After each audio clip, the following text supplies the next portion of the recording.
Mr. Jones owned a cotton plantation and many slaves. One day he was talking to the owner of the plantation next to his, and Mr. Jones was lamenting the fact that times were tough. He was having to work his slaves harder than ever, and was having trouble with some of them being disobedient or trying to run away. The other plantation owner said he knew someone who could help. Day 1. One day Mr. Jones called his slaves together so a man named Mr. Smith could talk to them. Before beginning, Mr. Smith whispered to Mr. Jones, "Whatever I say, do not contradict me or interfere, and I promise you your slave troubles will end." "My name is Mr. Smith," he said to the slaves, "and this may be the happiest day of your lives. From today forward you will no longer be slaves, but free men." Mr. Jones was so shocked he started to step forward, but Mr. Smith gestured for him to remain silent. He did, only because the other plantation owner had spoken so highly of Mr. Smith's skills.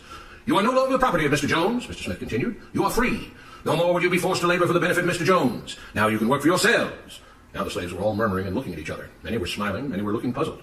"In fact, you are now free to leave the plantation whenever you want," Mr. Smith said. "However, since we are surrounded by other plantations, if you leave, some other plantation owner will likely claim you as his own the moment you set foot on his property. So I urge you not to risk your newfound freedom by doing something so foolish. Instead, I suggest that you stay here, no longer as slaves, but as willing participants and part owners of this plantation. Yes, this is now your plantation." Mr. Jones bit his tongue to keep from objecting. "For now, we might as well leave Mr. Jones in charge," said Mr. Smith, "since he's the only one with any experience at running a plantation, which is quite a complicated thing to manage. But he will no longer be your master, but just another worker on the plantation. In fact, he will now be using his organizational and management skills to serve you. Whatever problems you may have had with him before, you are now all equals, and you need each other to make this work. If we all cooperate and work together, we can all reap the benefits together. In honor of this happy occasion, I present you this new symbol of togetherness and cooperation, this flag, which shall be the emblem of the new, free Jones plantation." He held up the new flag, but most of those listening were still too amazed to respond. "And this shall be our motto," Mr. Smith announced. "We work together as free men for our mutual benefit, pledging our allegiance to the Jones Plantation, which stands for prosperity, liberty, and justice for all. To celebrate, everyone has the rest of the day off. Enjoy your freedom, do as you please, and be back here tomorrow morning, bright and early, so that we may begin work on this great and noble new endeavor as equal free men." Finally convinced that Mr. Smith was serious, the former slaves applauded and cheered. Day 2. "We all want this plantation to do well," Mr. Smith said at the beginning of the next meeting, "so we can all share in the benefits. We all know that it takes a lot of effort to make a cotton plantation work. Just because you're all free doesn't mean you can stop working. In fact, since you're now working for yourselves, I expect you to work even harder than ever before, but now with pride and joy, knowing that you're working for yourselves. Of course, there still have to be rules. If everyone just does whatever he wants, the plantation won't produce anything. This experiment will fail and we'll all starve. You should be thankful that Mr. Jones has agreed to stay on to lend his knowledge and skills to this endeavor, and I trust you will all do your own part to make this work. Several of you have been chosen to act as project supervisors, to manage different aspects of the operation, to make sure everyone is doing his assigned job, to make sure that the rules are followed, and so on. The rest of you may head out to the fields to start your first day of work as free men." Day 3. The next morning, Mr. Smith had a grim expression on his face as the daily meeting began. "I have an unpleasant duty to do today," he said. "Yesterday, Charles was caught keeping some of the cotton he picked, presumably to sell for his own personal profit. That is against the rules. That is stealing. For that, Charles must be punished." Two men tied Charles to the whipping post. "I take no joy in this," Mr. Smith continued, "but you must understand, if we do not maintain order, if we do not have rules that we all abide by, then the plantation will fail, and we will all suffer." The whip cracked against Charles' back. "But if we all pitch in for the common good, then we can all prosper. Being free doesn't mean you should be selfish and greedy. We must each do our assigned duties and obey the rules, and then we can all benefit, and each of you will receive your appropriate share of the profits." A young man named Samuel stepped forward.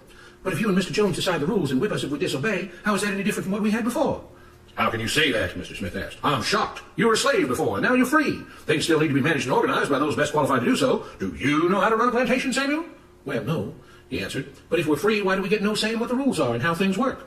"I'm surprised at your ingratitude," Mr. Smith answered. "None of you know how a plantation is run, so you're in no position to be making decisions about how things are done here. You don't seem to appreciate all the things that Mr. Jones provides for you, from protecting you from all the outside threats that you know nothing about, those who would come here, capture and enslave you if not for Mr. Jones' protection, to making sure that you all have food and housing, tools to work with, you're cared for when sick and injured, and so on. There wouldn't be a plantation at all, no cotton to pick, no land to plant and harvest if not for him. You should be grateful that he's made possible a level of comfort you now have. Your lives would be far worse if not for him. Nevertheless, as free and equal participants in this endeavor, from now on at each meeting, any worker may have 2 minutes to ask questions or voice suggestions or complaints." With that, the workers all seemed satisfied and headed out again to the fields to pick the cotton. Day 4. "I have a big announcement," Mr. Smith said as the daily meeting began. "Mr. Jones' cousin is here, and not just to visit and see how our project is coming along. It has been decided that from now on, you will be deciding who will manage the plantation. Of course, this job can't be done by just anyone, but every 3 months we will have a special meeting at which all the workers will vote on whether we think Mr. Jones should run the plantation or whether we think his cousin, Mr. Johnson, should run the plantation. That means that ultimately you are in charge because you will be deciding which man you want running things on your behalf. If you don't like the way things are being managed, you now have the power to change it." Amazed and pleased, the workers headed out again to the fields to pick the cotton. Days passed, months passed, a year passed, and the plantation continued to operate as before. Sometimes Mr. Jones was in charge, sometimes Mr. Johnson was in charge, but the day-to-day routine stayed exactly the same. The workers worked hard, long hours every day, and still had little to show for it. Every day the meeting would begin with them all reciting the Jones Plantation motto, "We work together as free men for our mutual benefit, pledging our allegiance to the Jones Plantation, which stands for prosperity, liberty, and justice for all." One day Mr. Smith announced, "Samuel has asked to say a few words this morning, and whatever the rest of us may think of his ideas and opinions, we are all free here, and that means we are all allowed to speak our minds. So, Samuel, you have 2 minutes. Begin." Samuel stepped forward, looking scared. "I was excited when all this started," he began, glancing nervously at Mr. Smith and Mr. Jones. "But don't you all see what's happened here? Nothing's changed. We're all still slaves." There were grumbles of disagreement from the crowd. "They tell us what to do and whip us if we don't. They still make all the rules and punish us if we disobey. They let us make suggestions and complain about things, but they never really change anything. They let us choose between Mr. Jones and Mr. Johnson, but what's the difference? The situation stays the same. We do all of the work and they take as much as they want and decide how much they'll let us keep. They live in luxury, made rich by the cotton we pick. We do all the work and have to build our own huts, grow our own food, and take care of ourselves. They leave us just enough that we don't revolt or run away. This is not freedom. We're all still slaves. They've only changed the words they use, but nothing else has changed. They say we're all free and equal, but we're not. They command and we obey. That's not freedom. That's not equality. They say we're free to leave, but all that means is that we're free to be someone else's slave. Why should we work or obey the rules? We didn't agree to this. They made the system. They forced it on us. They control and rob us and call it freedom. They've deceived you into thinking that being able to choose which slave master you'll work for is the same as being free. It's not. Open your eyes. If you keep what you produce, they call it stealing. When they take what you produce, they call it sharing and fair distribution. Can't you see that this is all your time is up, Samuel? Mr. Smith announced calmly. At his gesture, 2 supervisors grabbed Samuel by the arms and led him to the whipping post. "I'm sorry, Samuel, but you've broken the rules. There are rules against encouraging others not to work and encouraging others to break the rules. You're only hurting all of us with your discontentment and your complaining and your disobedience." The whip fell and Samuel let out a grunt. "Without rules, without order, all would be lost. Without law, there would be chaos. We can't just behave as wild animals, each doing whatever he pleases. We must all follow the plan and all do our duty for the betterment of everyone. And those who do not must be punished." The whip fell again and blood flowed freely from Samuel's back.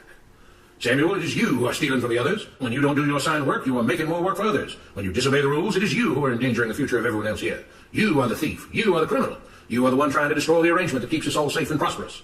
At every lash of the whip, the other workers cheered louder and louder, some yelling curses at Samuel.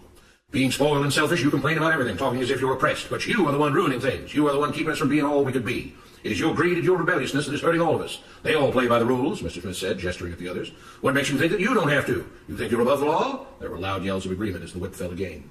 "We must maintain order," Mr. Smith proclaimed, "to make this plantation great, to make it so that we can all be happy and prosperous. To have the society we want, there have to be rules. We all have to contribute our fair share to this great endeavor, and we cannot tolerate actions and attitudes that seek to undermine the amazing things that together as free men we have achieved and will continue to achieve."